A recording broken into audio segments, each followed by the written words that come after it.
नमस्कार। नवजागरण लाइव में आप सभी का स्वागत है।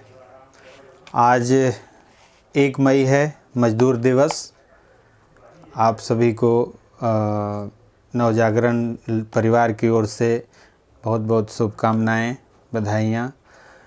और इस मजदूर दिवस के अवसर पे मेरे हाथ में एक किताब है, वो मेरी मोनिका, प्रमोद कुमार जी की किताब है। IRS अधिकारी रहे हैं, ये रिटायर्ड हो चुके हैं अब। पिछले वर्ष ये किताब आई थी, काफ़ी चर्चा में है और अभी भी काफ़ी इसका रिस्पांस काफ़ी अच्छा है।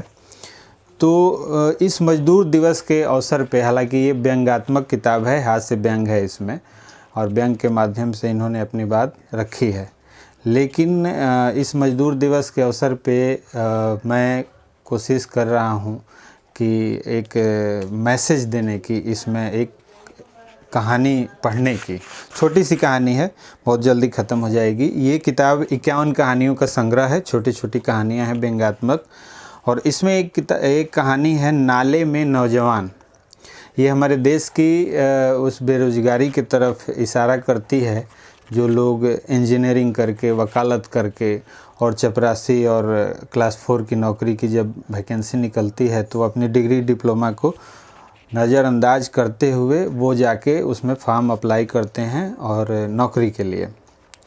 तो इसमें एक माँ का दर्द है, जो माँ एक चिट्ठी लिखती है अपने बेटे को जब वो उसकी काम करते हुए वीडियो फिल्म देखती है। कहानी है नाले में नौजवान। प्रिय पुत्र दिनेश, जीते रहो।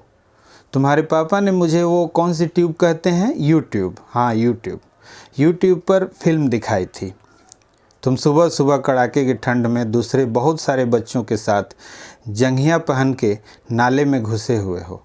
ये देख मेरा तो कलेजा ही मुँह को आ गया।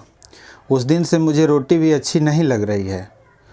कोई बताए इन अफसरों को कि जो बच्चा दिन में 11 बजे सोकर उठता है, ठंडे पानी से मुंह तक नहीं धोता, उससे नाले के बर्फीले पानी में से सुबह सुबह घुसकर कीचड़ साफ करवाना सफाई कर्मचारी की नौकरी की कौन सी परीक्षा का हिस्सा है।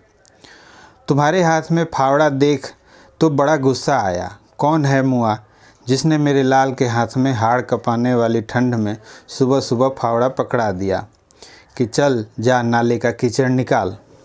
तुम्हारे पापा को भी मैंने तुम्हारे हाथ में फावड़ा तो दूर, कभी फूल झाड़ू तक पकड़ाने नहीं दी। मेरी हाड़ी बीमारी में तुम्हारे पापा से ही मैं झाड़ू लगाने को कहती हूँ, वो भी तब जब महरी छुट्टी मार देती है। महरी जो उनकी नौकरानी रहती है। मैंने तुम्हें कभी पड़ोस की दुकान से झाड़ू भी खरीद कर लाने को नहीं कहा। मुझे पता है तुम्हें झाड़ू लाने में भी शर्म आती है, इसलिए हमेशा तेरे पापा से ही झाड़ू मैंने मंगवाती हूँ। औलाद नहीं होगी वरना समझ न जाता। आजकल के लड़के घर पर कभी अपने बिस्तर तक नहीं झाड़ते और मैं उनके हाथ में बेलचा और फावड़ा पकड़ा रहा हूँ। कोई इस मुए अफसर से पूछे, अगर कोई लड़का फौज में भर्ती होने आया है तो क्या उसे सीमा पर दुश्मन से लड़वा के टेस्ट लिया जाएगा, या फिर बैंक की नौकरी के लिए आया है तो वो नकदी बंटवा कर या ड्राफ्ट बनवा कर उसका टेस्ट लेगा। बेटा, हमने इंजीनियरिंग की पढ़ाई इस दिन के लिए थोड़े ही पढ़ाई थी। सोचा था हमारा पुत्र बड़े से बड़े पुल और इमारतें बनाएगा, पर तूने तो हमारे अरमानों को नाले के ठंडे पानी में घुसकर जमा ही दिया। उस अफसर को पता है कि पूरे 10 लाख खर्चा हुआ है तेरी पढ़ाई पे। मैंने तुझे कितना समझाया था कि मत जा सफाई कर्मचारी की नौकरी के लिए, पर तू कहता रहा। माँ, सरकारी नौकरी है, एक बार मिल गई तो फिर कौन काम करता है। 20,000 मिलेंगे, 4-5 हज़ार किसी को देकर सफाई करवा लिया करूँगा। कम से कम पापा की रोज़ की किचकिच तो बंद हो जाएगी। नाहक मेरी वजह से आपको भी सुनना पड़ता है। इससे कहो बाहर जाकर थोड़े हाथ पैर मारे और तू गुस्से में भाग गया। माँ बाप की बात का बुरा नहीं मानते बेटा, अब बस तू जल्दी से घर आ जा।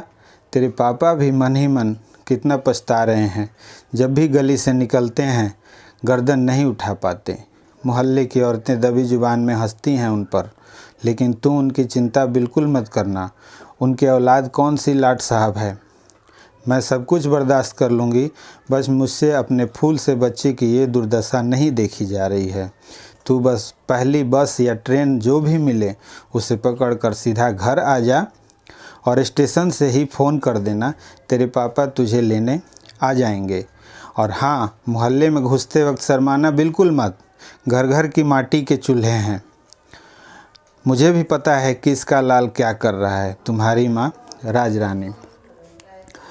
ये एक माँ का दर्द था और इस कहानी के माध्यम से जो लेखक हैं प्रमोद कुमार जी ने अपने देश में जो बेरोज़गारी की समस्या है पढ़े लिखे नौजवानों की, तो उन पे एक अपनी व्यंग रची है।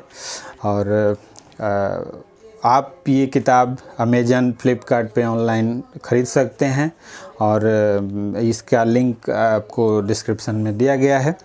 ऐसे ही कई किताबों के साथ एक नई कहानी, एक नई कविता के साथ हम मिलेंगे अगले दिन।